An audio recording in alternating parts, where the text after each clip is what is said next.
In August 2005, an old woman named Daisy is at the hospital because she doesn't have much time left. Although she's clearly in pain, she hears the train and tells her daughter Caroline the story of how they built the station back in 1918. After losing his son in the war, a blind clockmaker put all his energy into making a wonderful clock that was hung on the station the day of the inauguration. When the clock was revealed, everyone was shocked to see it was running backwards. The clockmaker explained that he made it that way as a memorial for those who lost their sons during the war, so they could hope to see them come back. Afterward, the clockmaker was never seen again. Then Daisy asks Caroline to get a certain diary from her bag and read it to her. The diary belongs to Benjamin Button, and the first entry starts in 1985, explaining that sharing his story is his last will. It all starts in 1918, right after World War I ends. While everyone celebrates outside, Thomas rushes to check on his wife, who dies after giving birth. Then Thomas checks on the baby boy and is horrified by what he sees. Panicking, he grabs the baby and rushes out of the house. The baby won't stop crying as Thomas runs to the river, where he considers drowning the baby. However, a cop sees him and starts chasing him. Thomas runs as fast as possible and hides in a dark street, where he sees a pretty house. He abandons the baby on the steps together with all the money he can find in his pocket. While Thomas leaves, a couple comes out of the house and accidentally steps on the baby, making him cry. Queenie opens the blanket and discovers the baby looks like an old infant.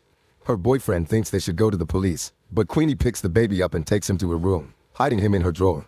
Then she calls a doctor, who examines the baby and discovers many issues, nearly blind from cataracts, arthritis, and osteoporosis. The doctor doesn't think the baby will survive for long. Queenie decides the baby is a miracle and decides to keep him, so she goes upstairs and introduces him to the tenants of the retirement home she works in. She calls him Benjamin and says he's her sister's child. The elders aren't scared by Benjamin's looks and find him cute. However, Benjamin is strong and doesn't die as the doctor says. As years pass, his body grows, although he still looks like an old man. Because he lives in a retirement home, he doesn't find his own looks weird. He just thinks he looks like everyone else. He calls Queenie Mama and depends on her to do lots of things, like bathing. He learns how to read, but he can't walk and is confined to a wheelchair. Sometimes he would get curious about the kids in town, but Queenie wouldn't let him leave the house. The only times Benjamin gets to leave is to go to church. One evening, Queenie asks the priest for help. He claims to heal Queenie's infertility, then he theatrically tells Benjamin to walk again. After lots of effort, Benjamin stands up, only to fall. The priest encourages him to try again and Benjamin manages to take a few steps. At that moment, the priest falls dead. Time continues to pass and Benjamin's body becomes a little healthier. One day he meets Pygmy, who drags him out of the house for some fun. Benjamin takes the streetcar for the first time and is amazed by all of Pygmy's stories. They have a drink together near the lake and bond for a while. Afterward, Pygmy leaves him because he has an appointment, and Benjamin misses the last streetcar, so he must walk home on his crutches. It's nighttime by the time he makes it home and Queenie scolds him for it, but Benjamin remembers his first taste of freedom as one of the best days of his life. In 1930, Benjamin is looking a little better and can walk on a cane. They throw a Thanksgiving dinner and he gets to meet Daisy, the granddaughter of one of the tenants. They're technically the same age, so Benjamin immediately develops a crush on her. During the party, Queenie announces that she's pregnant and Benjamin feels jealous. That night, Daisy invites him to her blanket fort and they have a sweet moment together that is sadly interrupted by Daisy's grandmother. In the present, Caroline realizes that the Daisy girl from the journal is her mother. Shortly after the baby is born, Pygmy leaves the city, so Benjamin starts feeling lonely. His body gets healthier every day, so he can bathe himself and eat harder food thanks to better teeth. A new tenant also teaches him how to play piano since his hands don't have arthritis anymore. He often goes to the docks to watch the boats, and one day he hears Captain Mike asking for help. Benjamin volunteers to take the job and becomes the boat's janitor.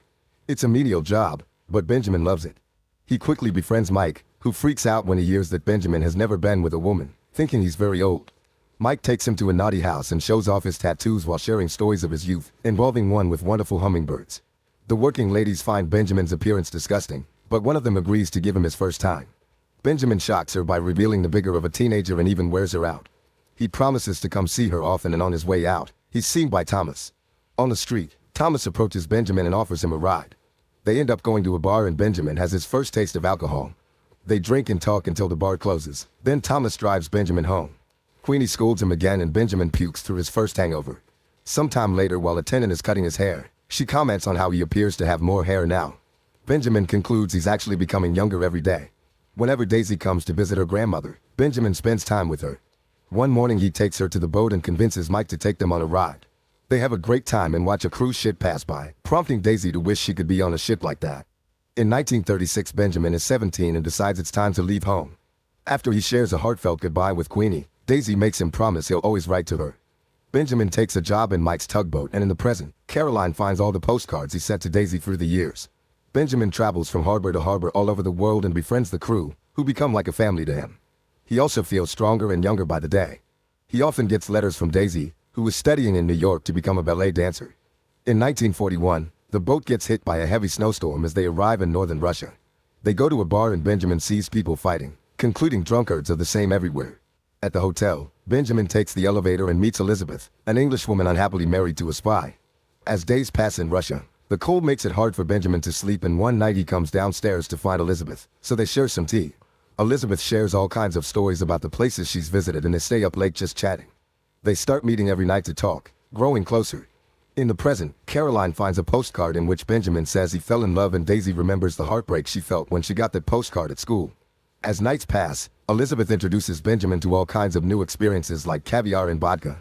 She also shares that when she was 19 she tried to become the first woman to swim the English Channel, but she gave up before she could finish. Benjamin comforts her and they end up kissing, which is another first for Benjamin. The following night, they go out for a walk and agree on rules to start an affair, like never using the word love. From that on, they spend every night in Benjamin's room getting naughty. After a few days, Benjamin comes downstairs to discover Elizabeth has left. The next morning, Mike announces that Japan has bombed Pearl Harbor and that he's been hired with the US Navy to support the war effort. The cook decides to quit and be with his wife, so Benjamin takes over his job. When he returns to his room to pack, he finds a note from Elizabeth that only says it was nice to have met you. During a war, the tugboat's job is to tow crippled ships and scraps of metal, so they never see the actual battles. A soldier is assigned to the boat to watch over them, and Benjamin enjoys his stories. The guy gives Benjamin all his money, asking him to give it to his wife if something happens to him. That night the crew hears a bell and sees fire in the distance. A transport carrying over 1,000 men was split by a torpedo, and Benjamin's boat is the first one on the scene. Unfortunately, an enemy submarine is nearby and the crew decides to bring it down. The enemy opens fire on them and the soldier in the boat immediately starts firing back, buying them some time as the boat makes its way to the submarine. With a quick crash, they make it explode and sink. Sadly, there's no time to celebrate because the whole crew has been hit by bullets and Benjamin has to say goodbye to Mike before he dies. The next morning Benjamin is rescued by the Allies, and when he throws a lifesaver from the boat to the sea, a hummingbird appears around it. Mike used to love hummingbirds and Benjamin realizes they usually don't appear at sea. He also sends the soldiers money to his wife as requested. In 1945, when Benjamin is 26, he returns home looking 50.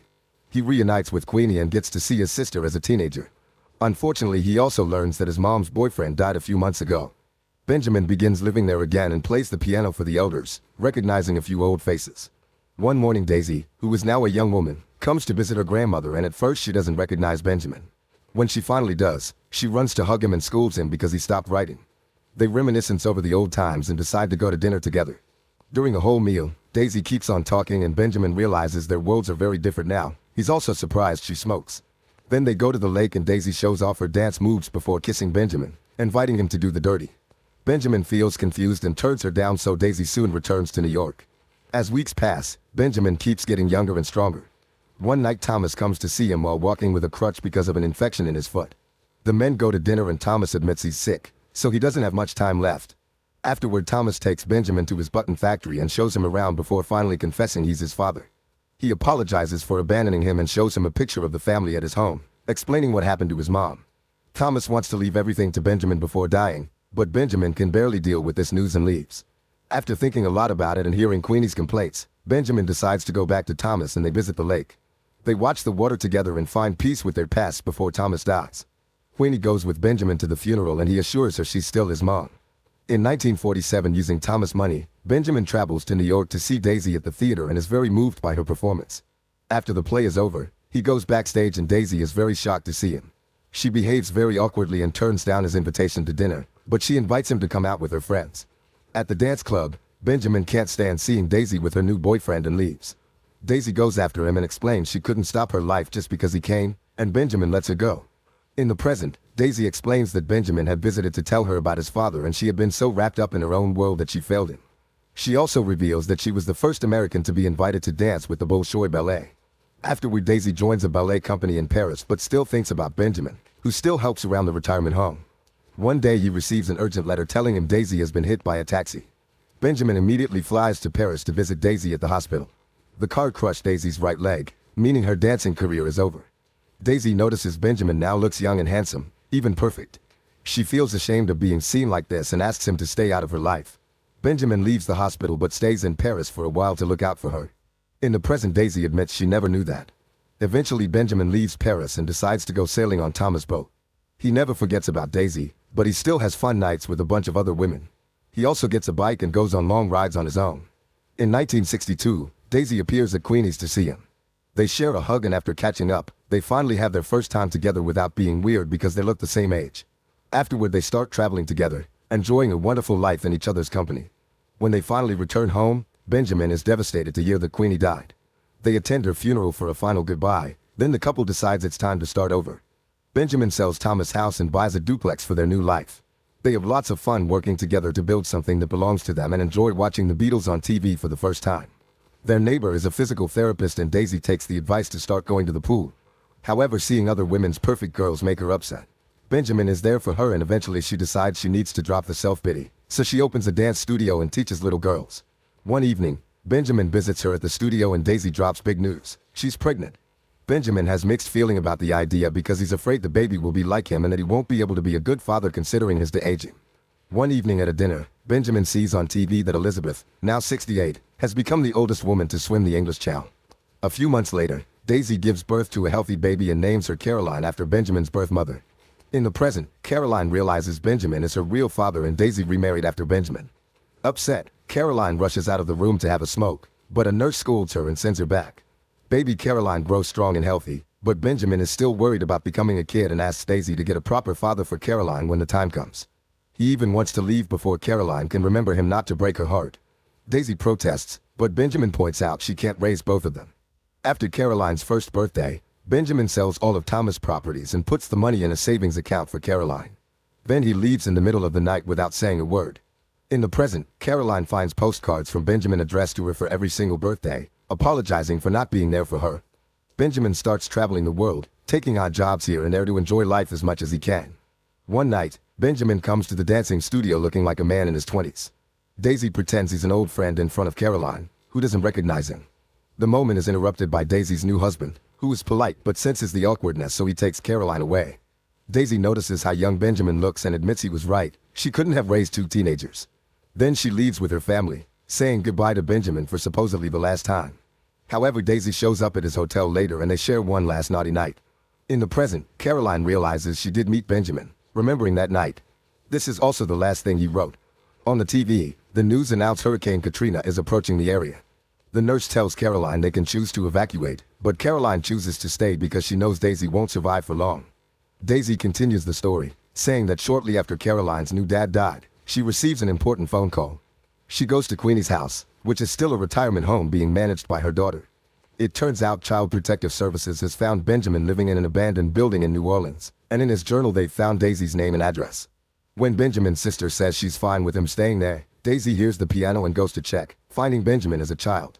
He is showing signs of dementia and doesn't remember Daisy, but she still feels connected to him. From then on, Daisy visits him often and sees how his memory fails him more every day. This makes him a very difficult child who throws tantrums and climbs to the roof. When Benjamin becomes a 5-year-old, Daisy moves to the retirement house to watch over him, slowly seeing him become smaller. Little by little he forgets how to talk and walk, becoming nothing but a baby. In 2002, they put up a new clock at the train station, and in 2003, baby Benjamin gives Daisy one last knowing look before dying. In the present, the storm gets worse and an alarm rings in the area. Caroline runs to check on the situation and Daisy sees a hummingbird at the window. She says goodbye Benjamin and finally dies. The storm causes various buildings to flood and reaches the old clock hiding in a basement. Make sure to subscribe and turn on notifications so you can watch more videos like this. Thanks for watching.